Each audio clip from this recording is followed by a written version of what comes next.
अरे बोलती क्यों नहीं बावली? तो बड़ी बोलने वाली है। कैसे तेरे लक्षण है जिना जो बिना बात के रोती है? राजा जी और प्यारे राम और भरत कुशल से तो है ना?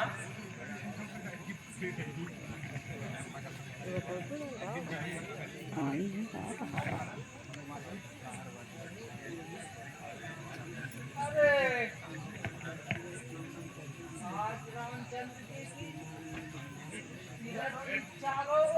घूम है, यह सब हो गया, तुम्हें नहीं मालूम? आनंद तो आज उसी का है जिसका कल रात तिलक होगा।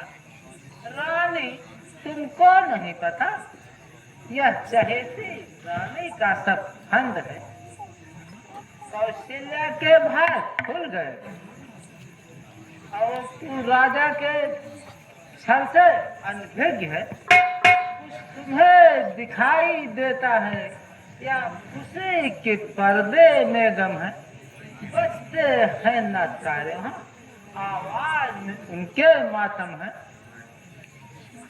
अरे यह तो बड़ी खुशी की बात है। ऐसे शुभ अवसर पर रोने की क्या बात है? इसमें राजा जी की हाँ रानी, मैं तुमको क्या समझाऊं? तुम्हारी निद्रा कैसे भगाऊं? तुम जानती हो राजा दशरथ मेरे बस हैं, पर तुमको पता नहीं कैसा तीर छुपा तर्कस में जो तुमको प्राण समझते थे सदा तुम्हारे रहते थे। जो प्यार भरत को करते थे और राज दुलारे करते थे, वही राजा वही दशरथ जड़ भरत के काटे जाते हैं। अधिकारी राम को माना है और राज राम को दिलवाते हैं। अरे चल निगौड़ी, दूर हो यहाँ से। तुझको यह उल्टी समझ कहाँ से आई जो बधाई देने की जगह तूने मुर्दे की सूरत बनाई?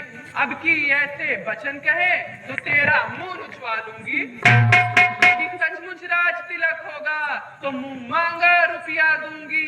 शुभ संवाद सुनाने के बदले यह शुभ श्रृंगार देती हूँ।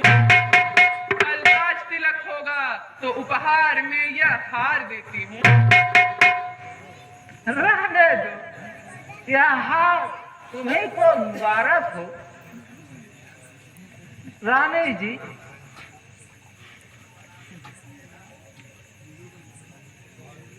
मैं माल की भूखी नहीं, केवल तुम्हारा विचार।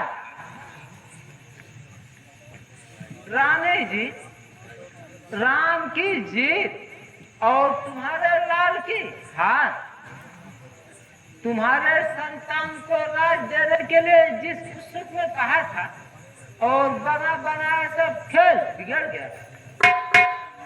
देखो इस चालाकी को किस तरह से बाजी लेते हैं।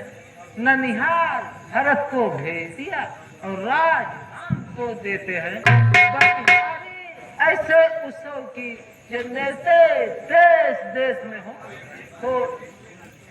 वो एक पुत्र को राज तिलक और दो बेटे परदेश में हो। अरे मुंहजली, तू बोलती ही जाएगी या मौन भी होगी? इन बातों में तू बोलने वाली कौन होती है? यदि राम को राज्य मिलता है तो तेरे घर से क्या निकलता है?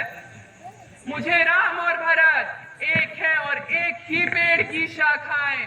दोनों मेरे दो पंख हैं और दोनों मेरी ये दो आंखें।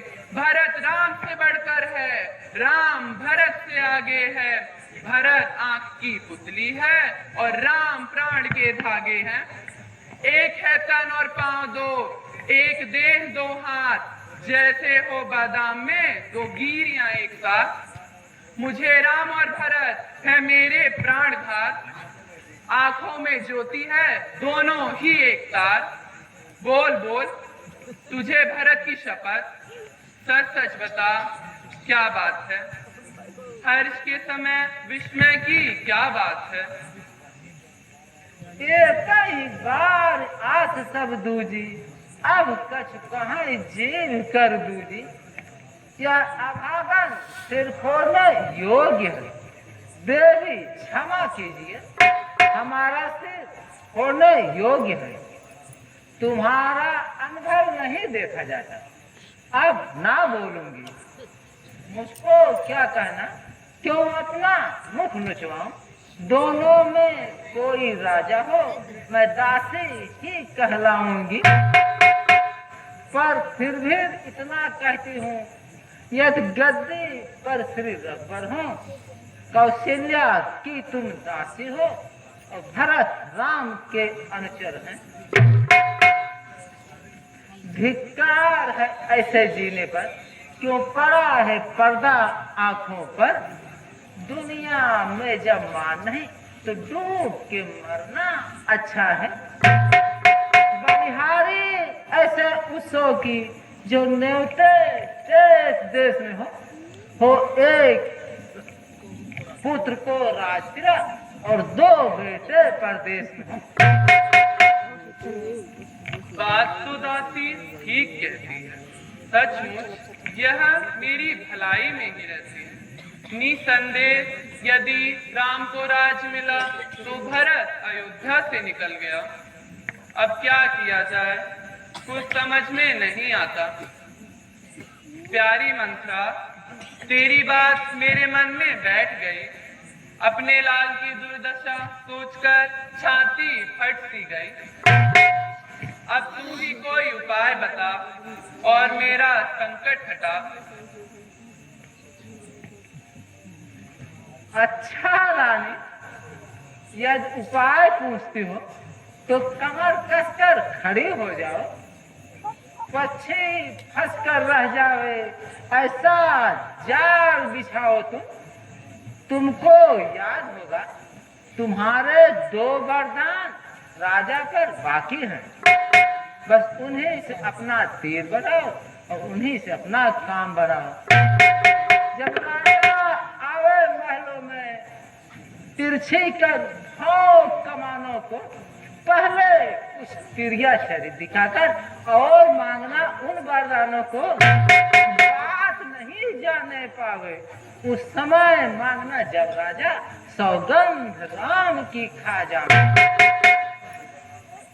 और कहना 2 वरदान मांगती हूँ। एक तो रामचंद्र को 14 वर्ष के लिए वनवास और भरतलाल को राज।